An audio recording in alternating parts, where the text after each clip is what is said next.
Olá, tudo bem com vocês? Espero que vocês estejam todos bem. Chegou o final de semana, sexta-feira. Deus abençoe o seu final de semana. Que seja cheio de paz, tranquilidade, né? Que você possa recuperar a sua energia. Então, vamos agora estudar um pouco, ver o que nós podemos tirar com versículos a versículos, pedacinho por pedacinho, vendo o que nós possamos tirar de dentro dessa história para que a nossa vida seja passada num filtro. Então começa assim, né? Um homem tinha 2 filhos. Certo dia, o moço disse ao pai: Pai, quero que o senhor me dê agora a minha parte da herança. Quando esse moço diz isso, ele estava falando assim para o pai: Pai, você para mim morreu. Então, se o senhor está morto, eu quero a minha parte na herança. Por quê? Porque os filhos só recebiam a herança quando o pai morria. Não tem como você receber uma herança antes do seu pai morrer. Então ele já estava cuspindo na cara do pai dele, que para ele, o pai dele era morto. E tem outra. A herança, quando era repartida, o filho mais velho ganhava o melhor.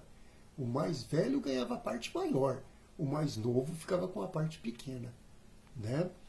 Então, ele continua dizendo: e o pai repartiu os bens entre os dois. E ele fez isso. O pai não questionou, pelo que mostra aqui, né? O pai não brigou. Aqui não mostra que o pai esmurrou a parede, bateu na mesa, gritou com o filho: como você pode? Eu estou vivo. Não. Ele falou: você quer? É assim. Isso aqui está mostrando que Deus permite que eu e você viva do jeito que nós queremos. Que nós saímos por nossa vida plantando tudo aquilo que nós queremos plantar. Porque Ele sabe que cedo ou tarde nós voltaremos recolhendo tudo o que nós plantamos, né? E aí, a hora da colheita é a hora do problema, né? Poucos dias depois, o filho moço ajuntou tudo o que era seu e partiu para um país que ficava muito longe. Ele não queria nem ficar perto, né, das coisas que lembravam o pai e a família. Ali ele viveu uma vida cheia de pecado e desperdiçou tudo que tinha. E aqui somos nós. Aqui somos nós. Nós desperdiçamos tudo o que temos.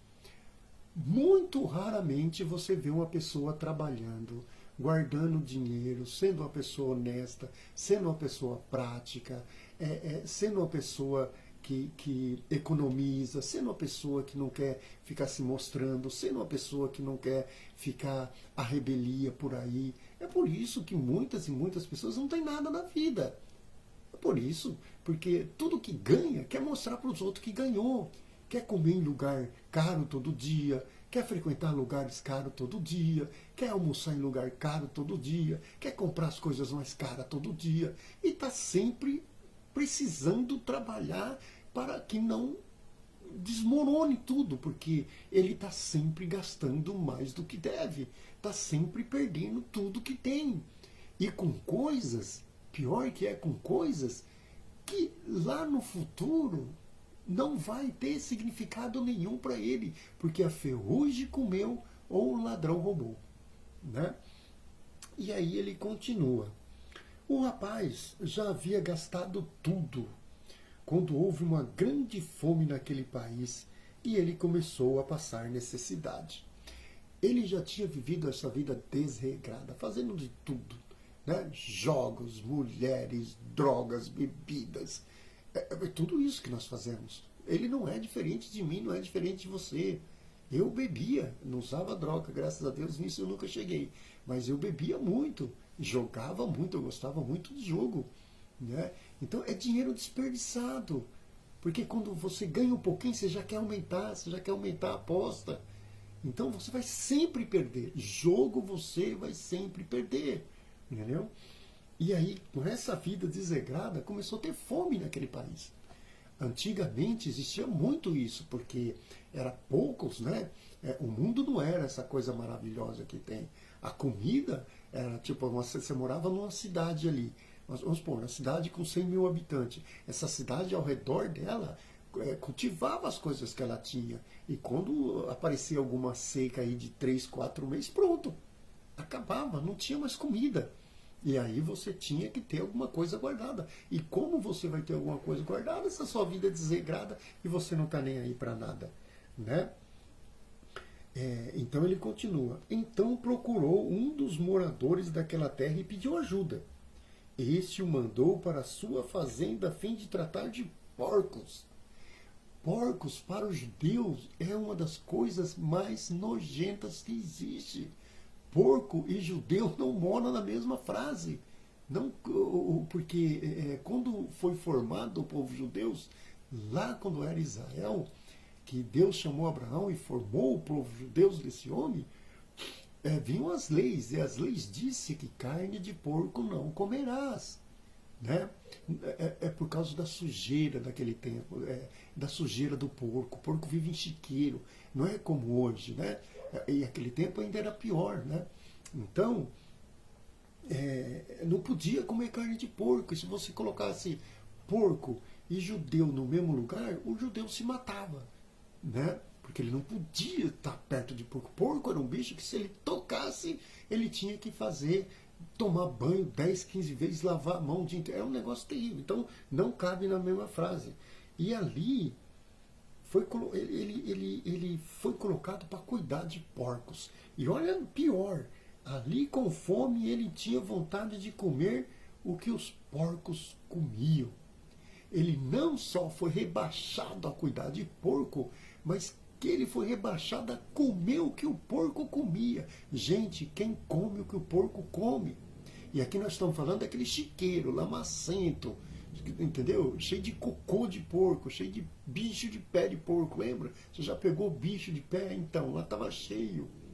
E a comida ali, cheia de lama, os porcos rolando, sujando. E ele teve vontade, a fome era tanta que ele sentiu vontade de comer o que o porco comia, mas nem isso davam para ele, a Bíblia diz. Mas ninguém lhe dava nada, nem lavagem. É a comida do porco, a famosa comida do porco chama lavagem, lembra? Caindo em si, ele pensou. Aí ele... Cara do céu! Ele lembrou da família dele. Ele lembrou do pai dele. Ele lembrou de como os trabalhadores do pai dele, os empregados do pai dele, era bem tratado, era bem recompensado e tinha tudo dentro de casa em fartura. Veja bem, caindo em si, ele pensou: quantos trabalhadores do meu pai têm comida de sobra? Comida de sobra. Né? E eu estou aqui morrendo de fome. Vou voltar para a casa do meu pai e dizer: pai, pequei contra Deus e contra o Senhor. Ele diz que primeiro ele pecou contra Deus, porque ele foi contra a autoridade de Deus que Deus colocou sobre o pai dele. Porque quando ele pediu a sua parte na herança, ele disse para o pai dele na cara: você para mim morreu. Então não tinha mais autoridade ali. Ele quebrou todas as autoridades que Deus colocou sobre o pai dele e sobre ele. Né? Então primeiro ele pecou sobre Deus e depois contra o pai. E não mereço ser mais chamado seu filho. Me aceite como um dos seus trabalhadores. Eu não tenho mais coragem, eu não posso mais ser tratado como filho pelo que eu fiz. Eu não posso mais. Agora eu vou para o campo, eu vou trabalhar, eu vou ser digno do meu sustento. Ele caiu em si, ele se achava o bonzinho, né? Eu tenho dinheiro, o boizinho, eu faço o que eu quero. Não, agora o negócio mudou, agora a cabeça dele é outra. Agora ele fala: não, cara, eu preciso ser digno daquilo que eu recebo do meu pai. Vou voltar para a casa do meu pai. Então saí dali e voltou para a casa do pai. Quando o rapaz ainda estava longe de casa, o pai o avistou e, com muita pena do filho, correu e abraçou e o beijou. Correu. O homem judeu daquele tempo, Ele usava saias, né? Você lembra que você já viu, né? Aquela roupa. E perigoso, né? Correr e mostrar os fundilhos. Um homem que mostra a sua nudez é um negócio terrível também. Lembra? O filho de Noé viu o pai nu e foi amaldiçoado, né? Então, e o filho disse: Pai, pequei contra Deus e contra o Senhor e não mereço mais ser chamado seu filho. Mas o pai ordenou aos empregados: depressam, tragam a melhor roupa e vistam nele, ponham um anel e no dedo dele e sandália nos seus pés. O pai não quis nem saber o que ele fez. O pai não ficou retrucando, não ficou discutindo, não ficou, não, mas você vai ter que não sei o quê, você é um safado. Não.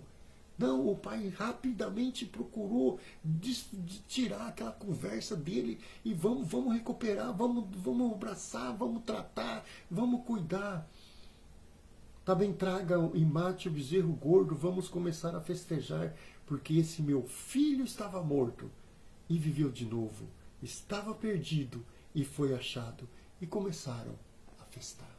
Esse meu filho estava morto. A Bíblia diz que quando Deus nos encontrou, nós éramos mortos nos nossos delitos e nos nossos pecados. E o morto faz o que para conseguir ressuscitar? O morto faz o que para conseguir se salvar? Nada. Morto é morto. Cristo veio e morreu no nosso lugar, tirou a ira de Deus, aquela paga que nós devíamos receber de Deus e colocou sobre ele e nos tornou justo. E Deus nos deu vida e vida em abundância. É isso que ele dizia. Estava morto e viveu. Estava perdido e foi achado. Assim somos nós, cristãos, hoje. Nós que seguimos verdadeiramente a Bíblia, a palavra de Deus, seguimos as suas leis. Nós somos cristãos. E nós fomos achados quando nós éramos mortos. Nós fomos encontrados quando nós estávamos perdidos por Cristo, por Deus nosso Senhor. Que essa semana tenha sido boa para você, que você possa refletir, que todas essas palavras podem bater no seu coração. Não existe morto e nem perdido que Jesus não possa achar. Amém? Deus abençoe você. Final de semana chegando. Juízo.